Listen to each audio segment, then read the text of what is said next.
የከንፈርና የላንቃ መሰንጠቅ ማለት በኖርማል ሂደቱ ከንፈራችን ዙሪያውን ግጥም ያለ ነው የሚሆነው። ያ ምንድነው መሰንጠቅ በሚኖርበት ሰዓት ግን የሙሉ ጡንቻም አለው፣ በውስጥ በኩልም ሙኮሳ የምንለው ፓርት አለ፣ ከላይ ደግሞ ቆዳው አለ። እሱ እኩል አልገጠመም ማለት ነው። ያ የሚሆንባቸው ብዙ ሂደቶች አሉ። በጽንስ ልጅ በሚጸነስበት ሰዓት የሰውነት የተለያዩ የሰውነት ክፍሎቻችን የሚያድጉበትና የሚገጣጠሙበት ሂደት አለ። ብዙ ጊዜ ከ4ኛው እስከ 5ኛው ሳምንት ጽንሱ በተጸነሰ ውስጥ ነው እነዚህ ሂደቶች የሚከናወኑት። የፊታችን የተለያዩ አካላት በተለያየ መልኩ የነበሩት መጥተው የሚገጥሙበት ማለት ነው። እና በዚህ ጊዜ እነዛ እንዲገጥሙ የሚያደርጉት ሴሎች መድከም እነዚህ አይነት ክፍተቶች እንዲፈጠሩ ያደርጋል፣ በላንቃችንም ላይ በከንፈራችንም ላይ ማለት ነው። አመጋገብ ስርዓታቸው በጣም ያዛባዋል። ምክንያቱም የመጀመሪያዎቹ 6 ወራት ልጅ የእናቱን ጡት እየጠባ ነው ማደግ ያለበት። ስለዚህ ያንን ለመጥባት ደግሞ ከንፈሩ የገጠመ መሆን አለበት፣ ላንቃ የገጠመ መሆን አለበት። ምክንያቱም ለመሳብ የእናቱን ጡት በቂ የሆነ ፕሬሸር እንለዋለን እኛ፣ ቫኪዩም እንለዋለን። ያንን መፍጠር መቻል አለበት የአፉ ሁኔታ ማለት ነው። ያንን ደግሞ ለማድረግ አይችሉም እነዚህ ልጆች፣ ምክንያቱም ስንጥቅ ስላለው ማለት ነው። ስለዚህ የተለየ የአመጋገብ አይነት እንደዚህ አይነት ችግር ላለባቸው ልጆች የተሰራ የጡጦ አይነት አለ።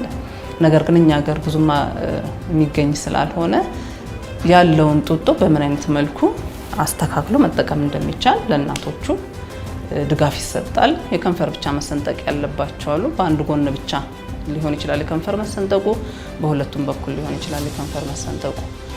አንዳንዶቹ ደግሞ የከንፈርም የላንቃ መሰንጠቅ አንድ ላይ ያላቸው ይኖራሉ።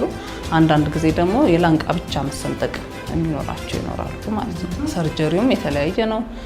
ሰርጀሪው የሚደረግበት ወይ ቀዶ ሕክምናው የሚሰጥበት እድሜውም ራሱ የተለያየ ነው። አሁን ለምሳሌ የከንፈር መሰንጠቅ ያለባቸውን ልጆች በተቻለ መጠን በመጀመሪያዎቹ ከ3 እስከ 6 ወር ባለው ጊዜ ውስጥ ብቁ ሆነው ሲገኙ ማለትም ማደንዘዣውን የሚሰጣቸውን ማደንዘዣ የሚደረግላቸውን ሰርጀሪ አለምንም ኮምፕሊኬሽን ወይም የጎንዮሽ ጉዳት መቋቋም ይችላሉ ተብሎ ሲታሰብ ያኛው ቀዶ ሕክምና ይደረግላቸዋል። ካልሆነ የላንቃ መሰንጠቅ ደግሞ ብዙ ጊዜ ከመናገር ጋር የተያያዘ ስለሆነ ልጆች ደግሞ የመጀመሪያ ቃላታቸውን ማውጣት የሚጀምሩት ብዙ ጊዜ ከ8 ከ9 ወር ጀምሮ ነው። ስለዚህ እሱን ደግሞ የተስተካከለ እንዲሆን ስለሚፈለግ ከ9 ወር እስከ 1 ዓመት ባለው ጊዜ ደግሞ የላንቃ መሰንጠቅ ቀዶ ሕክምናዎች ይሰጣሉ።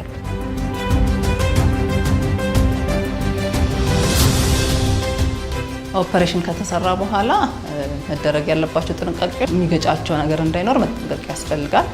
ሌላው ደግሞ ልጆች በሚያለቅሱበትም ሰዓት ይሁን ጉንፋን ሊይዛቸው ይችላል። በዛ ሰዓት ከንፍጣቸው እየወረደ ቁስሉን እንዳያበላሸው ወይም ኢንፌክሽን እንዳይፈጥር መደረግ ያለባቸው ጥንቃቄዎች አሉ። እነሱ እንዲደረግላቸው ያስፈልጋል። ሌላው ደግሞ ምንድነው ላንቃቸው የተሰነጠቀ ልጆች ብዙ ጊዜ ጥርሳችንንም እንድናበቅል የሚይዙት የላንቃችን ክፍሎችም የተሰነጠቁ ሊሆኑ ስለሚችሉ በቂ ጥርስ ላይኖራቸው ጥርስ ማውጣት በሚጀምሩበት ሰዓት የፐርማነንት ቲዝ የምንለው ማለት ነው ዘለቄታ ያለውን ጥርስ በሚያወጡበት ሰዓት እዛ ጋር ክፍተት ስለሚኖር አይወጣም። ያንን ደግፎ የሚይዝ ስለማይኖር ሊወልቅባቸው ይችላል እና ለሱም በሂደት የራሱ ስፔሻሊቲ ያላቸው ሐኪሞች አሉ። እነሱ ያንን ሕክምና እንዲያገኙ ወደዛም እናስተላልፋቸዋለን። ከንፈርና የላንቃ መሰንጠቅ በጥሩ ሁኔታ መታከም የሚችል የልጆቹንም እድገት በጥሩ ሁኔታ ሊያስቀጥል የሚችል የወላጆችንም የቤተሰቦችንም ጭንቀት ሊያሳርፍ የሚችል ጥሩ አይነት ቀዶ ሕክምና ጥሩ አይነት ሕክምና ማግኘት የሚቻልበት ችግር ነውና ወላጆች እንዲህ አይነት ነገር ሲያጋጥማቸው ወደ ሕክምና ቦታ በመቅረብ ጥሩ አገልግሎት ማግኘት ይችላሉ።